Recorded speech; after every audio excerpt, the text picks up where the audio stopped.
Hey you guys, it's Dani. I decided to lose the brace for this one. I might be still going a little slow because it is a little precarious, my wrist, but we are back to business as best as we can. So I don't know if you've ever been privy to a bout of unintentional horror, but my friends, this is what I'm bringing to you today. I love and fear this deck wholeheartedly. This, as you can see, is Le Tarot de la Tapisserie. My French is not so awesome. It's been a hot minute. But this was created by Yvonne Jensen in 1994. This was printed US Games. You can still get it. I'm going to link it down below. I don't know. I don't think it's out of print. Like, I don't think so. I think you just have to get it from France. So this comes in a box. This is from my friend. So I'm sure it's been through a few years of shelf life and love. But here it has landed to me in this basic tuck box. Now, I want you guys to get an idea of how large this deck is. So let me snatch Pear Tree Court, which is standard size tarot. And we are going to see how ginormous these cards are. So, this is our little guidebook. I did translate all of this into English for us and kind of read through it. So, I'll have a little bit more to say here later on. But these are the regular sides of the cards. You can see, like, whoa, right? These are the backs. There is a hell of a lot of white border here. And they are pointy ends. Now, I am considering taking these pointy ends off because I feel like they're difficult to shuffle in general. Obviously, they're huge. But the pointy edges, I feel like I'm really going to damage it. But it could do with some rounded edges, I think. See, this copyright shows 1995. All the information, this little title card. A little bit about the creator of this deck. Again, we have another one of her tapestry pieces on the back. So, this is done rather strangely, okay? So, she sets this up, and I haven't quite wrapped my head completely around it just yet, but the way that she sets this up, it's almost as if the zero, so our Fool, right, which she equates to Pluto in our first tapestry, along with, let me see, I don't want to say the wrong thing. They go through, they're kind of related to all the different houses in astrology, and she calls it tarot, as in Tahroh. That's kind of her own personal thing. Okay, so the zero, along with 13 through 23, because she includes 2 extra cards, those are kind of separate from the Magician through the Hanged Man, or the Hanged In is what it translated to, but I need to see if that's correct. But she has all kinds of correspondences with these, so there's a lot to unpack here within all of this texture that the tapestry has provided us. So let's kind of take a look at this. So we have the Fool. So the Magician, you can see here we have la tête, which is the head. This is the first house, the first key. Again, she talks about the 13 keys, but she doesn't go into it wholeheartedly. It's a little confusing. So I'm just kind of like taking it as it is, right? So the Magician, she does have, it looks like Aries here and the number 1 here. I'm going to see. Let me make sure. Yeah, Aries. So she's got a bunch of different correspondences here. Again, the head, physically, the head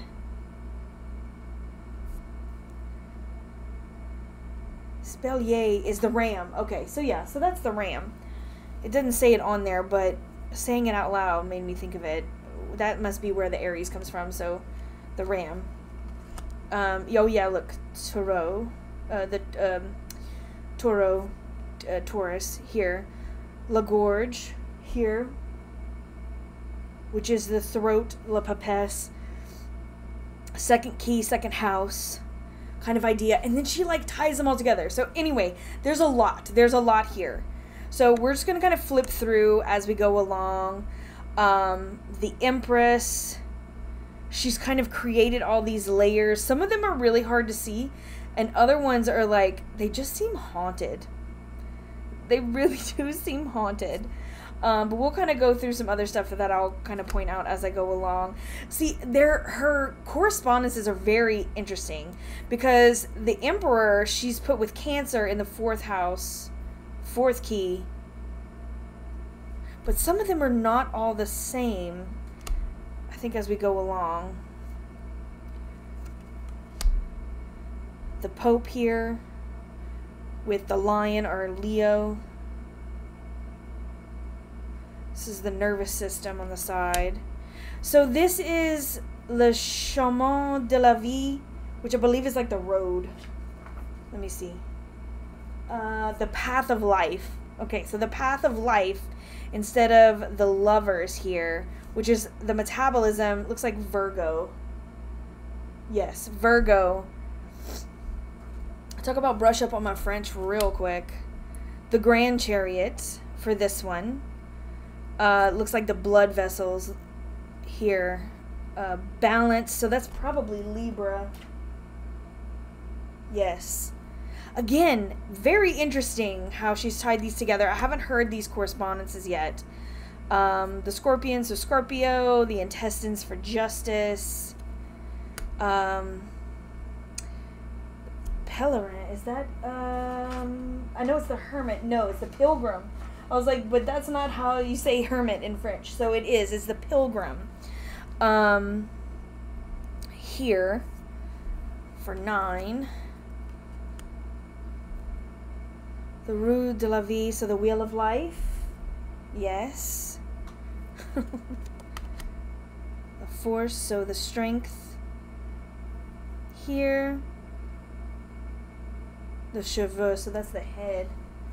I thought we had the head already. Cheveux. Oh, the hair. My bad. My bad. Tête. Cheveux. I should have known that. So Le Pendu. This is the Hanged In. I wonder if it's more like just the hanged. Poisson. That's fish. Pisces. So yeah, fish. Again, really brushing up on myself. See, I have like all my translations that I did here, and I'm like double checking everything, kind of looking back and forth. That I'm assuming is the feet. Yes. So again, like she's put a lot of work into this, a lot of meanings into this, but you can see it's just those 13. I'm sorry, 12, not 13. So just the main, I guess, zodiacal houses and things of that nature. And then we have the rest of the major arcana. So we have our 13s, Saturn, Lamort. See, she even keeps these in Roman numerals, and then these are in, you know, regular, what are they, Arabic numerals, or however that's... Listen, I'm not a mathematician. My dumb is showing. Temperance, the devil, le diable. La Maison Dieu, so the house of God. We have our little ones floating out here, and again, we can see, see the tail of the dragon? Yeah, tail? Is that the tail? Hold on. I believe so. Yeah, tail of the dragon. I'm like, I know there's a head and a tail, but again, we have the star for Venus, the moon. With this thing, can we... that terrifies me. That looks terrifying. Just saying. The sun also looks like it would burn you alive. Okay, so Jupiter. This is the resurrection, right? So judgment. Again, looks like the pits of hell.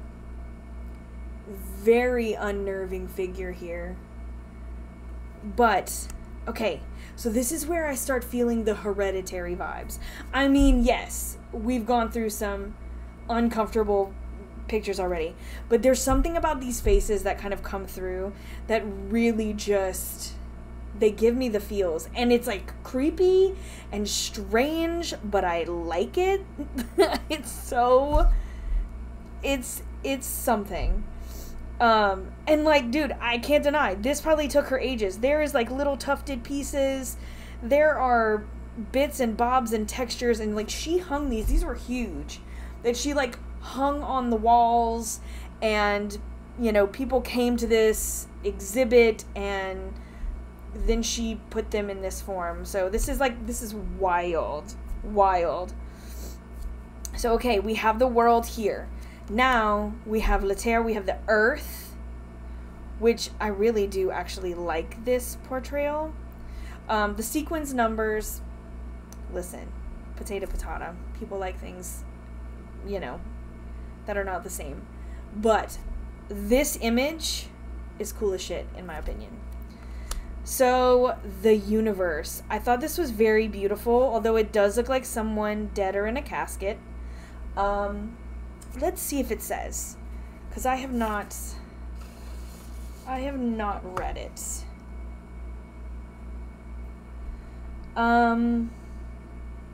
Unreasonable, systematic failure, but it also signifies optimum harmony, freedom, and peace. It's the lesson of everything, the invisible, the understanding of everything, not perceivable and not measurable. So kind of like the whole. Says that everything is about the subject was arranged in a natural way, a natural way from which one cannot reason. We can call this the work and creation of God, and we will understand it after the fact. It also means that we're not on the ground, that we're not on earth. That is, we lose the sense of reality in life. I may be wrong in thinking this, but it reminds me, as in the Kabbalistic tree of life kind of idea, that Keter type space, the before. Right? So that's kind of what this feels like to me, this card 23. But it's the coffin-like thing going on right here that's just crazy. But like this looks very like spirit-esque, very behind the veil. Very interesting. Okay, so now, see, the first house, it's connected to strength, okay? This is the Ace of Swords. So this is kind of where, I mean, like, it's connecting everything. So we also have some keywords, too. I'm not going to read them all. We'll go through one, but I just kind of want to give an idea. So the Two of Swords, linked to House 2, the High Priestess, so Maison 2, the High Priestess. The key word here is inner conflict or indecision. So we have some, and yeah, you can see the debate interior. So an interior debate, right? Let me provoke. That seems like improving. Suddenness. Cool. Okay, so like a sudden happening. So again, we're linked to all kinds of stuff here. The pause, right? The Four of Swords are 5. These swords have like hair on them. The 6. There are swords here. Someone down here maybe going away from this. There's a lot to unpack here, you guys. And I do, like, honestly, I am genuinely intrigued.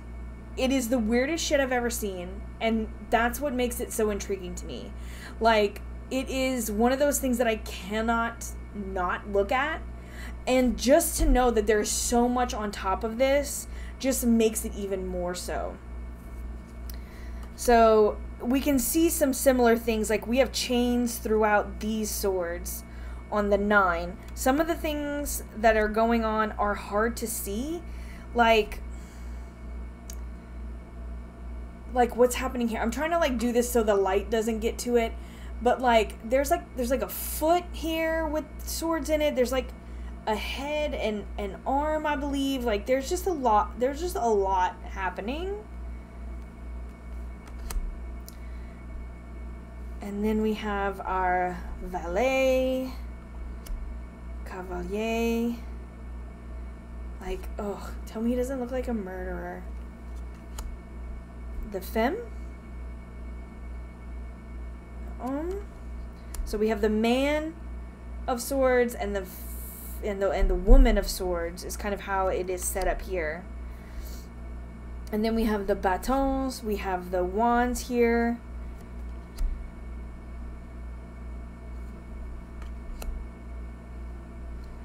Like seriously, like these kind of darker images, especially here, like the memory or the remembering of the 4 of Wands is, I don't know, it just has a darkness to it. And again, like in Hereditary, she built these like miniatures, and I know that it's not the same, but like I can't help but think of it. And there is one, I believe it's like one of the men or it's one of the court cards that has like what looks like the paper crown that the lady's son wears at the end when like all this like crazy scary rituals going on. And so like I lovingly refer to this as my Hereditary deck. If you haven't seen that movie, watch some reviews before you decide to, if you have like, I don't know, squeamish things. I really enjoyed it. It was good and frustrating, and I did enjoy I know this is not a review about that, but like, like I did enjoy the almost shock value that it created. It was very novel. Like I feel like I don't see shows like that very often, where it's just like an abrupt like, what? You know what I mean? Anyway. So here we keep going. Like we can see some nods to the Rider-Waite-Smith. My mouth wants to take off before me. If we look deep, but it really feels like its own thing, if I'm being honest. Like we can see what we normally see in tarot, like all of our wands coming forward for the 8th, but like still being a little haunted. Like we have these creepy figures standing in the back that just feel like they're staring, but you can't really see their eyes, but it's that feeling. And then of course we have the eyes here with the 10. We have our valet. Yay. I mean, look at this. Pure white. You can see her looking here. She's got this eye at the bottom. Very much winter vibe, which is kind of interesting and a little curious to think of the winter vibes with the suit of fire, which like she does appear to coordinate this with fire. I mean, all of she's got like fiery colors throughout. We have like growth on the wands themselves, but like even I mean, it's like steeped in fire, right? So to have such cold, oh my God, where are my words? Such cold court cards for the wands is very interesting to me. Okay, so now we're on to the cup. We have a shield of Venus here. We have okay, so 9 for the 9th house. So sometimes, again, some they flow. Like this is a 4, they go with the 4. But this is an ace, it goes with the 9th house, the 10th house. So again, it's like I thought, like every time I'm like, oh, I think she's just putting them in these houses, and then it kind of mixes up on you. So again, I'm gonna have to look further into that because I'm not super in tune with what's going on just yet. There is a language barrier, and I am still learning about it. And my brain just doesn't want to, think on its toes right now to see why she would have done something like this. This is very earthy for some cups, this 2 of cups, but like I think it's supposed to be 2 cups when you look closely. It's just really hard to see in these like tone on tones that she picked. It's like 2 heads coming out of a cup. Hello, doll heads. 3 of cups. With this blue light that's kind of reflected off of them. And now we go into the blues, right? Like everything kind of turns blue. The 4 of cups. They're like hiding behind this tree. But like there's a hand here and then there's a hand here. I don't know if this is the hand that's supposed to be like giving that cup that they're maybe hiding from. We have the 5.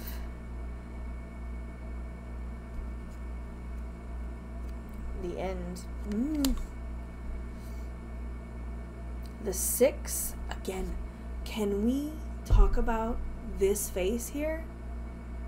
What?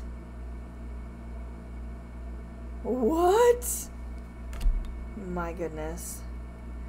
Then we have the 7 where we have like, okay. So again with this like hair, the hair is unsettling. It's unsettling. We have some dice here. We have a necklace here.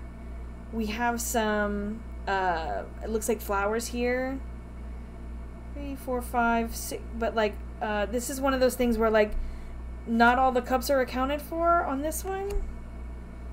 2, 4, 5. There's maybe a 6 over here. So, definitely couldn't rely on what's in the picture here. Leaving the departure for the 8 of cups. We have an 8 on the picture itself. This is, again, very earthy vibes for the cups sometimes. We have the 9. He's got his cups in a row and on him. The eyes. Then we have the 10 of cups, which is like 2 hands that look like they have rings on them with these ginormous sleeves. And then all kinds of like, I don't know if those are leaves or wings coming out of the cup, petals. Again, to our like very dark figures. We are back here. He's got the cup balancing on his head. It's just so haunted. Those eyes are so haunted. We have the femme here, which he almost looks like he's in a bucket. Like, it's like sometimes, again, it's like these look like 2 figures holding up this bucket, but maybe it's him holding up the bucket, like the bucket, the cup. And here we have the coins.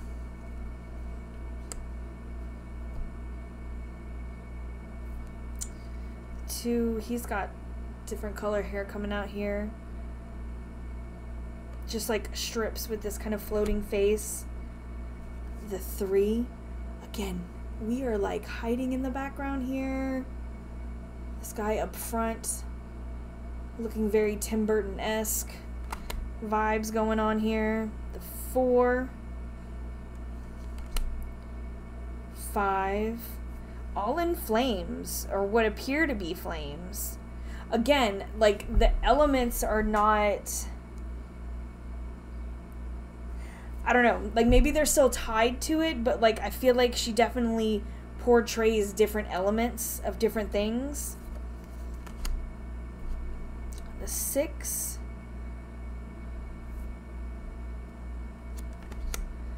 Another one. So, I don't know. There's something about maybe the blue lights that she kind of, or the blue tones that they kind of take on that just seem like these are like dead figures underwater or something.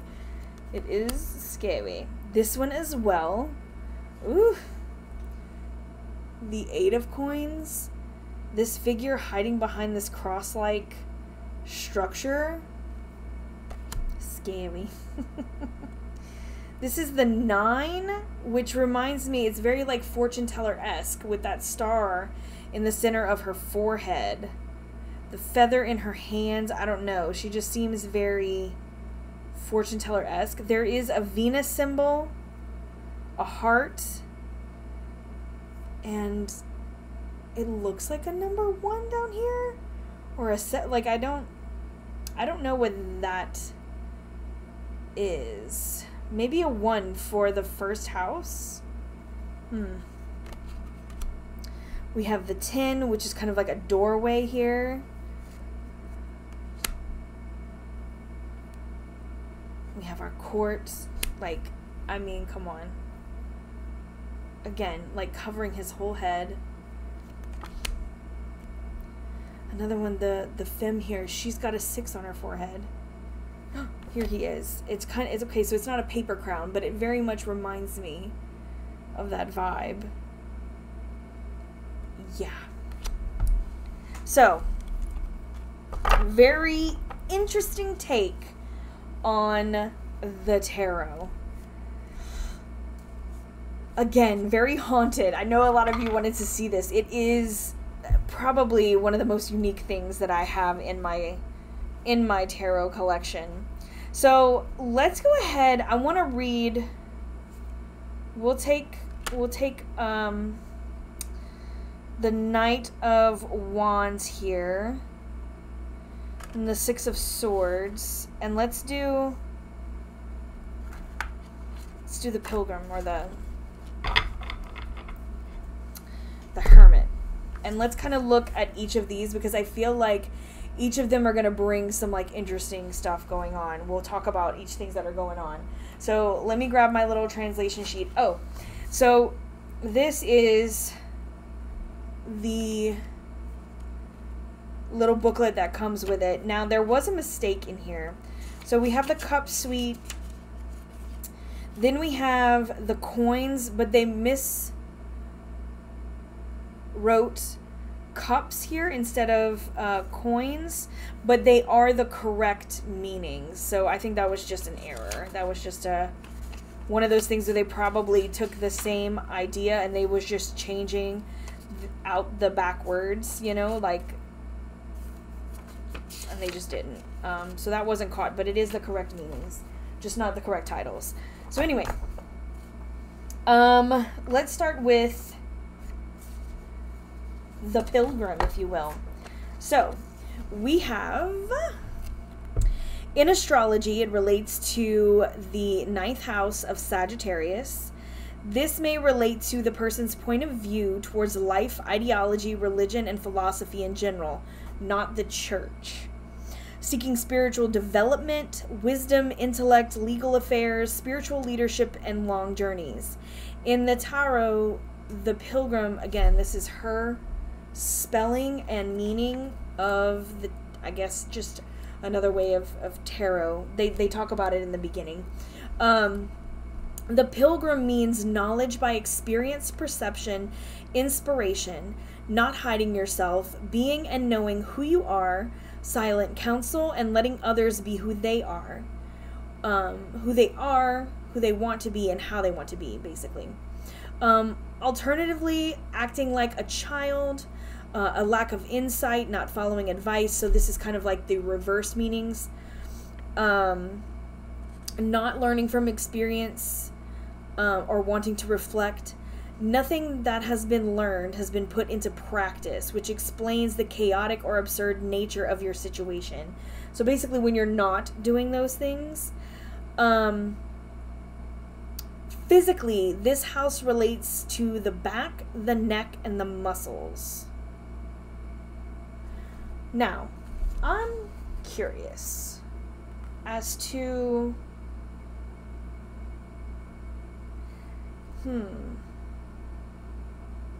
Hold, please. Okay, so I was consulting a few different books because I'm like, okay, why am I not... Because I'm like... Sagittarius and the 9th house, I'm like, where are we connected? I'm not an astrology protege, if you will. I'm still very, very new to astrology things. I know about myself, and that's kind of like, you know, where my ability to hold on to ideas kind of fizzles sometimes. So I looked in a few, but Heavenly Bodies Astrology does talk about the 9th house is a natural home of Sagittarius, the explorer, and reveals your long journeys of body and mind. So yes, there is that interconnection of the houses to the zodiac, whereas my knowledge of the houses in the zodiac have to do with natal charts. So this was something new, a new concept to me. So that's something that I really wanted to check out. So, okay, understood now. I get it now. Okay, so now this house physically relates to the back, the neck, and the muscles. So again, something that kind of corresponds, that extra layer of astrology and body and mind all coming together. So all of that is here for you on this card. So those are how the majors are set up. Let's talk about the minors and how these are set up. So this here is the 6 of Swords. So we have the 6 of Swords in the 6th house, which is connected to the path of life, which is kind of like our Lover's card, right? Keyword is injury, which we can say is being a literal physical injury, but also disease, cruelty, or an insult. So just kind of like a not so good, some type of injury, whether that be mental, physical, or emotional, it seems like.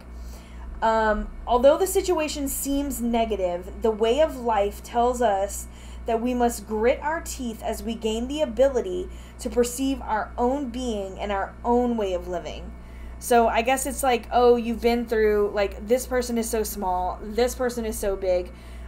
You're kind of put up against there, but you have to find your own way out of this injury. So let's shift these aside and come here to our... We have the baton, the our knight, our knight, not our valet, knight of, where are you? I got these, oh, here we go, the Knight of Stick. Refers to, again, the 4th house, which is the Emperor. The keyword obviously is trouble. Because the person in question causes trouble by relating the thoughts and opinions of others as if they were their own. So if you think of them in kind of the sense of, okay, if it's connected to the Emperor and he's this sort of knight, oh, well, anything the Emperor is going to say, he's going to pass it off as his. Like, this was the best idea he's ever heard of and he came up with kind of idea. So I find that very interesting. For this is not easy to understand. When projecting the opinions of others, the information is likely to be questionable. It is better to remain silent with this person. So they are also probably apt to taking your information or what you say and kind of twisting it into their own narrative or using it as their own. So very, very interesting look at this tarot. Definitely worth taking the time to translate this this booklet, because I feel like I would definitely be missing out in a huge way if I didn't have this, right? And then so one last thing before we go, because I mean, shuffling, you're gonna overhand shuffle this. I'm gonna go slow because I still can't do much. Not so much a shuffling deck. I'm sure you could get some good stuff, but I do feel like maybe rounding this might ease some of that pressure in just handling it and being able to handle it. But I just want to look at one more thing. I was trying to see if one would come up, but it's not. Let's see. Come on, baby. Okay, let's do La Maison Dieu, the House of God. Because these, again, are not tied to anything, so to speak, but heavenly bodies, I guess we could say. This is the House of God, so it's connected to the tail of the dragon here, which is descending. So this is the south node, right? So we have our ascending north node and descending south node. So this is the tail of the dragon. The oracle says that a sudden decision will be made either by the person questioning the oracle or by another party. No course of action is given, as the decision will be made very suddenly and no consequences can be foreseen. The tarot teaches us that the tarot teaches us that a change sudden asks for a sudden, hold on. Sometimes translation does this.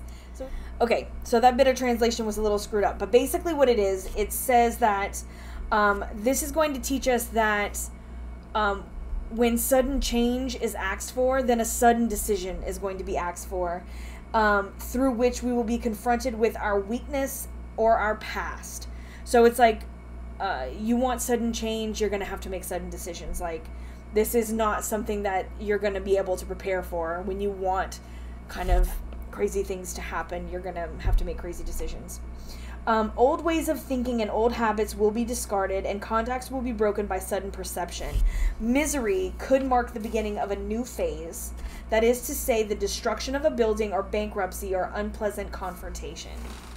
So, they do have some very unique and very interesting ways to look at these cards in the tarot and how they function and what they connect to. And of course, it all kind of fits into our tarot bubble in a very unique and kind of jarring visual way. So, to all of you guys who asked about this deck, here it is. As you can see, I haven't mentioned it much because I'm going through and I'm really trying to learn and get the most out of this, because it's infuriating how drawn to this I am and feel so helpless with it at the same time. It's just so strange and weird, and yeah, this is why it was my wrath and my deadly sins, because there's so much unexpected depth in these really, really, really haunted images. So my friends, here is the tarot of the Tapisserie, or the Tapisserie tarot. I hope you guys enjoyed. If you were looking for it, down below I'm gonna link everything that I can, as well as all of my information, how to book a reading, how to find my Etsy shop, the Mystic fam, 3 Fat Readers, Instagram, all the good stuff. It's all going to be down below in the description. And if you feel so inclined, be sure to like and subscribe. And I will talk to you all very soon. I'm sending you all my love. Mwah. Later, Gators.